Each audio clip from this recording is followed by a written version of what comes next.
સૌરાષ્ટ્રના તોરીની બાજુમાં એક રામપર ગામ, અને આ બરાબર ધ્યાનથી સાંભળો. આ મંચ ઉપરથી ઈશ્વરની સાક્ષીએ જે પણ મારે વાત કરવી છે બધી સત્ય કરવી છે, એટલા માટે કે સત્ય હશે ને તો તમારા દિલને એ સ્પર્શ છે. કે દાતારી કેવી હોય, માત્ર લોકોને તન અને મન અને ધનથી સમય આપતા, પોતાનું ધન ખર્ચતા જોયા છે, પણ એક દાતારીને તમે આવત પણ વાત સાંભળી જાઓ ને તો તમને વડવાઓ પ્રત્યે એક માન જાગે. નહીં, આવા વડવાઓ હતા, અમે એના સંતાનો છીએ. આ પાડીદારનો કઈના જે કોલર ઊંચો કરો છો ને એ ડબલ ઊંચો થાય. દાતારીની મારી વાત કરવી છે ત્યારે તોરી રામપર ગામ, એ ગામની અંદર રામજી પટેલ નામના એક ખેડૂત, એ ખેડૂતના પત્નીનું નામ નર્મદાબેન, અને એમને એક દીકરો, એનું નામ ડાયો, ખૂબ ડાયો, વ્યસન નહીં, કોઈ મગજમારી નહીં, અને ખૂબ ડાયો. ઘરનું થાય એટલે લગ્ન થયા, વહુ ગંગા પરણીને સાસરે આવી, ગામની અંદર આવી, અને વહુ પણ એટલી બધી ડાય, એટલી બધી કહિયાગરી, રૂપની એટલી બધી અપ્સરા જેવી, અને મહેમાનોને તો કોઈ પણ વ્યક્તિને જમ્યા વગર કે ચા પાણી પીધા વગરના જવા ન દે. ગામ આખાની અંદર વખાણ થાય કે વહુ મળે ને તો આ ગંગા જેવી મળે. પણ બને છે એવું કે ઘર પરિવારની ઉપર જ્યારે તમારું બધુંય સારું ચાલતું હોય ને ત્યારે કદાચ કાળચક્રની ગતિ થોડીક બદલતી હોય. ગામના લોકોની 5 જે નશેડા વ્યક્તિ હતા એમની એની ઉપર નજર લાગી, અને રોજ ડાયો વાડીએ જાય બળદગાડું લઈને. એટલે ડાયાને એવું કે થોડીક વાર ઊભો રહે, આ 2-4 ગાંજાની લટ, આ શર્ટ છે એ મારતો જા. પેલો ડાયો છે એ રોજ એવું કે કદાચ 5 નહીં 50 રૂપિયા હું ધર્મના કારમાં વાપરી નાખું ને તો હજી મારા બાપાને પોસાય, પણ આ 5 રૂપિયા નહીં, 1 રૂપિયા હું આની અંદર લતની અંદર કે આ ગાંજાની અંદર કે વ્યસનની અંદર વાપરું ને તો મને પોસાય નહીં, મારા બાપા મને મારે. એટલે કે અત્યારે તું તો હાવ બાયલો છો, લગ્ન થઈ ગયા ને તારા બાપા મારે? તો કે હા, મારા બાપા મને મારે. રોજ કહીને વાડીએ નીકળી જાય. સવારમાં 5 વાગ્યાનું બળદ ગાડું ઘમ ઘમ ઘૂઘરા વાગતા જાય ને બળદ મારા ડોલતા જાય ને વાડીએ જાય. સવારથી બપોર સુધી કામ કરે, બપોરનું ભોજન પોતાનું ભાત ખાઈને બપોર પછી દી ઢળતા પોતે સાંજે ઘરે આવે. બને છે એવું કે એક વખતનો સમય વહેલી સવાર, અને કદાચ હજી સૂર્યનારાયણ ઉગું થાય એ પહેલાંની હજી પ્રભાતિયું, અને પ્રભાતિયાની અંદર પોતે ગાડું લઈને નીકળે. 5 વ્યક્તિઓનું રોજ એક જ કહેવાનું. એવું કહેવાય કે પથ્થર ઉપર પાણી પડે ને તો પથ્થરની અંદર તે એકાદી વખત ખાડો પડી જાય. તમે જોઈએ છે ભેખડ ઘસાઈ જાય, ગમે એવો પથ્થર હોય પણ પાણીની રોજ એને થપાટ લાગે એટલે એ ઘસાય. એક વખત એને પણ વિચાર આવે કે 5 વ્યક્તિને હારે ઊભો રહેવા, રોજ મને કાંઈક કહે છે, કાંઈક તો હશે ને. એટલે કે તું જો એક વખત ડાયા, એક વખત તું ગાંજાની શર્ટ માર ને પછી તારે 2 કેરા મકાઈના વાઢવા છે ને તું સસડાટ કરતા વાઢી નાખ. અને આને પણ એવું થયું કે એક વખત બેસી જાઓ. બેઠો, 1 શર્ટ, 2 શર્ટ અને 3 શર્ટ મારી. આ બાજુથી એનું શરીર સળગે છે અંદરથી, અને એક બાજુ રામજી પટેલનું ઘર સળગે છે. મગજની અંદર ગાંજો ચડી જાય છે, પોતે ગાંડા ગદોડવા મળે. એની સાથે જે 5 એના ગંજેડી મિત્રો હતા એ લઈને એને વાડીએ મૂકી આવે. સાંજ પડે છે. નર્મદાબેન પૂછે છે, હે સાંભળ્યું? હજી આપણો દીકરો ઘરે નથી આવ્યો? આ સાંજ પડી ગઈ, આટલી બધી વાર નથી લાગતી. આ ઢોર ભૂખ્યા થયા છે, એને ઢોરને દોવાનું ટાણું થયું છે, તો એક વખત તમે જાઓ ને આટો મારતા હો.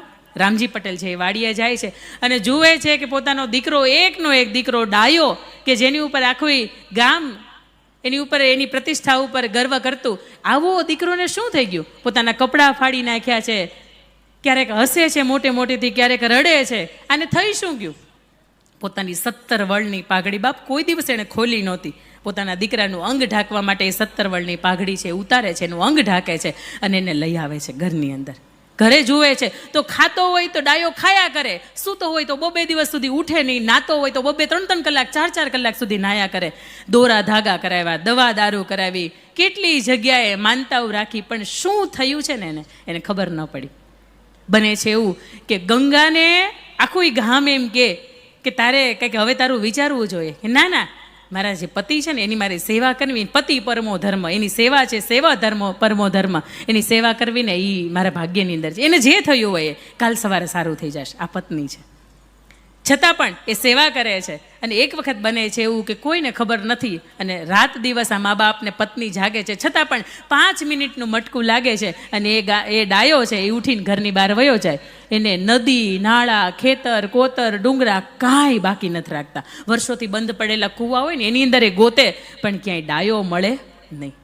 બને છે એવું કે એને 2-4 મહિના સુધી ગોત્યો પણ ક્યાંય ન મળ્યો. એટલે રામજી પટેલ અને નર્મદાબેને એવું કીધું કે દીકરાની વહુને ગંગાને, કે ગંગા, કદાચ હવે અમે દીકરા વગરના તો થયા, પણ તારું આ જીવન છે ને એને અમારે બગાડવું નથી. તું એમ કર, હાલ તારા બાપુને ઘેરે તને હું મૂકી જાઉં, અને જો બીજું ઠેકાણું મળે ને તો લગ્ન કરી લેજે, કારણ કે આ 2 મહિના થયા, 3 મહિના થયા, હજી એ તે આપણો દીકરો છે, મારો દીકરો છે, એ પાછો આવ્યો નથી. ગંગાનું મન તો નથી માનતું, પણ વડવાઓનું માનીને ગંગા એના પિયર જાય છે. બને છે એવું કે આ પરિવાર એક આખો વિખાઈ જાય. તમે જોયું એનું કારણ એક ગાંજાની ઝટ હતી. કદાચ મકાઈના કેરા વાઢવા માટે 2 કલાક વધારે લાગત, પણ આ 2 મિનિટની અંદર કે 5 મિનિટની અંદર થઈ જાય એટલા માટે એ વ્યસનના રવાડે ચડ્યો અને આ ઘટના બની. એક બાજુ સૌરાષ્ટ્રનું અમરેલી જિલ્લાનું ધારગણી ગામ, એ ધારગણી ગામની અંદર ભવાન પટેલ, અને ભવાન પટેલ એટલે 51 વર્ષની ઉંમરના વ્યક્તિ, એમના પત્નીને સર્પદંશ થાય, દીકરો 2 વર્ષનો અને ઘરભંગ થાય, પણ ખૂબ મોટું ઊંચું માથું, અને એ ઉંમરે પોતે ઘરભંગ થાય છે, એ ઉંમરે પોતે વિધુર થાય છે, અને સગપણ નક્કી થાય છે કે ગંગા બહુ સારી દીકરી છે, પણ આવી ઘટના બની એટલે હવે પોતાના પિયર છે, જો આ ઉંમરે પોતાના દીકરા માટે ઘરઘરણું કરે તો બહુ સારી વાત છે. ગંગાની સાથે ભવાન પટેલના લગ્ન થાય છે.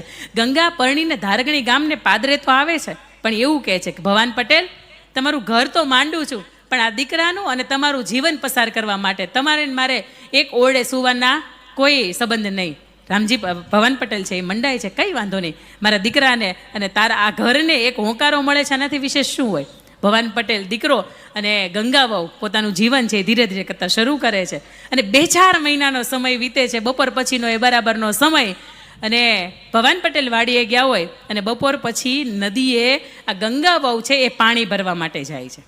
જુએ છે તો એક ભિખારી જેવો, એક લાંબા વાળ થઈ ગયેલા, આ પતરા જેવી એની દાઢી, અને ગંધાતો એક માણસ છે ત્યાં બેઠો હોય, અને ત્યાં એવું કહેતો એક પાણી, એટલે પોતાની પાસે એક બેડું હતું, એને એમ થાય કે આ બેડામાંથી એને હું પાણી આપું.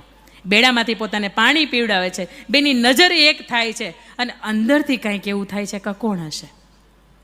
મારા ગામની અંદર આવો વ્યક્તિ ક્યારેય નથી જોયો, પણ ક્યાંક એને જોઈને કેમ એવું લાગે છે કે કંઈક કોઈક જાણીતો છે.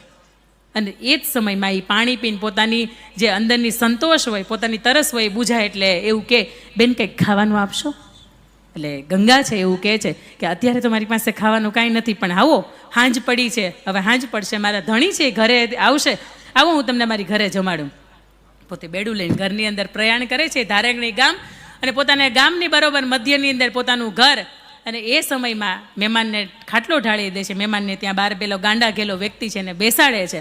સાંજ પડે છે, દિયાત્માનો સમય, અને ભવાન પટેલ ઘરે આવે છે. ભવાન પટેલને એવું કે બહાર કોઈક મહેમાન આવ્યા છે, તમે બેસો ને એની સાથે. બેસે છે, સાંજે વાળું કરે, સાથે જમે.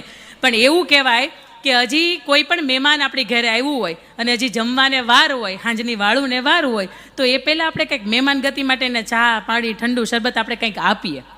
અને એ સમયની અંદર આજથી 150-200 વર્ષ પહેલાંની આ ઘટનાની હું તમને વાત કરું છું. ત્યારે દહીં અને દહીંની અંદર સાકર ઘોળીને આપણે મહેમાનોને પાતા. આપણે ગવઢિયાઓ, આપણે વડવા હોય ને તો એને તમે પૂછજો, એ તમને આ વાતમાં હોંકારો આપશે કે હા, આ બેન બોલે છે એમાં વાતમાં તથ્ય છે. એ માણસ છે એને દહીં ઘોળે છે ને એની અંદર સાકર પાય છે, ને એ માણસ ઘસઘસાટે ઊંઘી જાય છે. સાંજે ભવાન પટેલ આવે છે, જુએ છે કે મહેમાન ઊંઘી ગયા છે, કંઈ વાંધો નહીં. ભવાન પટેલને ગંગા અંદર બોલાવે છે. સાંભળો ને, મેં આજ સુધીમાં તમારી ઘરે આવ્યા પછીમાં કોઈ ભૂલ નથી કરી, તમને સાચવા છે, દીકરાને સાચવો છે, પણ મારે તમારી પાસેથી એક વાત કહેવી છે, મારે તમારી પાસેથી કંઈક માગવું છે, તમે મને આપશો? ભવાન પટેલ કહે છે હા બોલો ને. પેલો માણસને જોયા પછી મને એવું લાગે છે કે કદાચ એના વાણી ઉપરથી, એના વર્તન ઉપરથી, એની લાગણીઓ ઉપરથી, એની આંખીઓ ઉપરથી મને એવું લાગે છે કે મારું આગલું ઘર છે. મારે સાંભળવું છે એ કે તમે એક વખત એને જઈને પૂછો એનું નામ શું છે, એનું ગામ શું છે, એનો પરિવાર કુટુંબ કોણ છે. એક વખત તમે એને જઈને પૂછો, અને જો એ જેવું પણ હોય એવું મને કહો. મારે અહીંથી જતું રહેવું એવું નથી, હું તમારા જ ઘરે રહીશ, પણ મને અંદરથી એવું થાય છે કે મારું આગલું ઠેકાણું છે. ભવાન પટેલ છે એ ઈશ્વરની સાક્ષીએ બહાર જાય છે, એને પૂછે છે કે મહેમાન તમારું નામ શું? એટલે કે છે ડાયો. તમારું ગામ શું? તો કે તોરી રામપર. તમારા બાપુનું નામ શું? તો કે રામજી પટેલ. મારે તો એક વહુવારું છે, એનું નામ ગંગા છે, ખૂબ ડાઈ છે, અને એ મારી વાટ જોતી હશે, પણ હું અત્યારે ક્યાં છું? આવો, આપણે આંગણે અતિથિઓ આવ્યા છે, આપણે એનો સત્કાર કરીએ છીએ. આવો.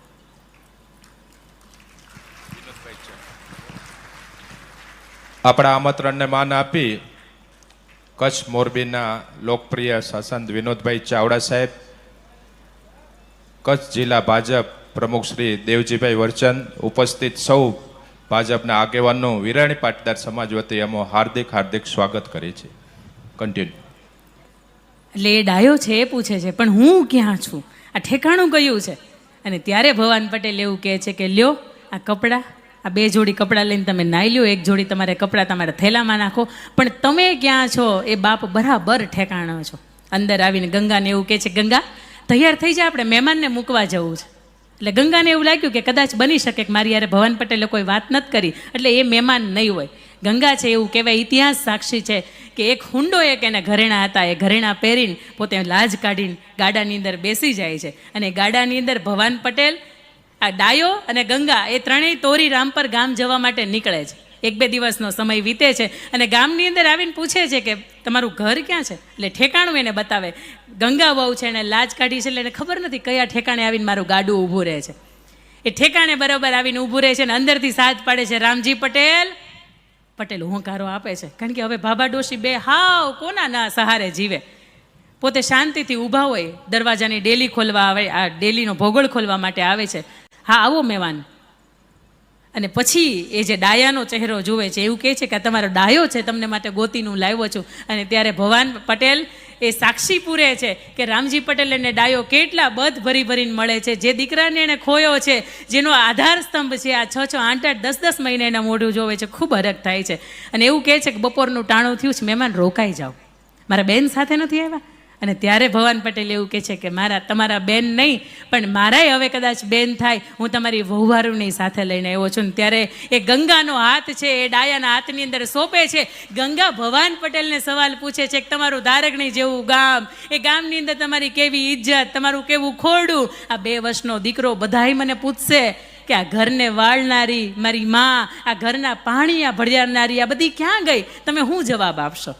અને તે દિવસે ભવાન પટેલ એવું કહે છે કે વર્ષો પછી હું આ ગાડા કેડે, આ વાડીના કેડેથી અહીંથી નીકળીશ અને વર્ષો પછી તારા અને ડાયાના સંતાનો રમતા હશે અને એને જોઈને મારું આ હૈયું છે ને ઠરશે ને મને એમ થશે કે નહીં, આ જે સમયે જે મને બુદ્ધિ, આ લક્ષ્મીનારાયણ દેવે મને જે બુદ્ધિ સુજાડી ને બરોબર સુજાડી હતી. અને એ પછી ભવાન પટેલ છે ખાલી ગાડું લઈને, ભર્યું ગાડું મૂકી આવ્યા ને પોતાનું ખાલી ગાડું, પોતાનું જીવનની અંદર ખાલી પો છતાંય લઈને આવતા હોય ને ધારગણીનું પાદરની અંદર કાળિયા ઠાકરની ધજા છે ને એ પણ એને સલામી ભરતી હોય કે બાપ તે બહુ ઠેકાણું બરોબર કર્યું, તે બહુ નિર્ણય બરોબર કર્યો અને તે બહુ બરાબર કામ કર્યું. આ ભવાન પટેલનો 2 વર્ષનો દીકરો હતો, એનું નામ નરસિંહભાઈ, એમનો દીકરો રણછોડભાઈ, એમના દીકરા છગનભાઈ, એમના દીકરા રાજેશભાઈ અને એમની 6ઠી પેઢીની વારસદાર દીકરી એટલે હું.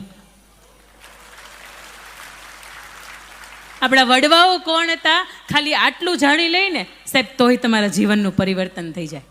મારે વાત અહીંયા એટલા માટે કેવી પડી કે વડવાઓની કિંમત શું હોય. અને 6 પેઢી, આપણે એવું કહીએ ને કે 7મી પેઢી તે પાકેક હોય, એની 6 પેઢીનો ઉદ્ધાર થઈ જાય, એની 71 પેઢીનો ઉદ્ધાર થઈ જાય. આપણી 71મી પેઢીનો ઉદ્ધાર થાય કે નહીં આપણને નથી ખબર, પણ આજથી 100 થી 150 વર્ષ પહેલાં એટલે આ બધા વડવાઓ સાથે જ હશે. પણ એ વડવાઓની ખુમારી તમારી મારી અંદર આવે, એ વડવાઓની અંદર જે સત્યપણું હતું, જે સત્યનિષ્ઠા હતી, જે સમર્પણ હતું, એ તમારી મારી અંદર આવે. એટલા માટે આ વાત કરવી પડી. પણ હવે હું પારિવારિક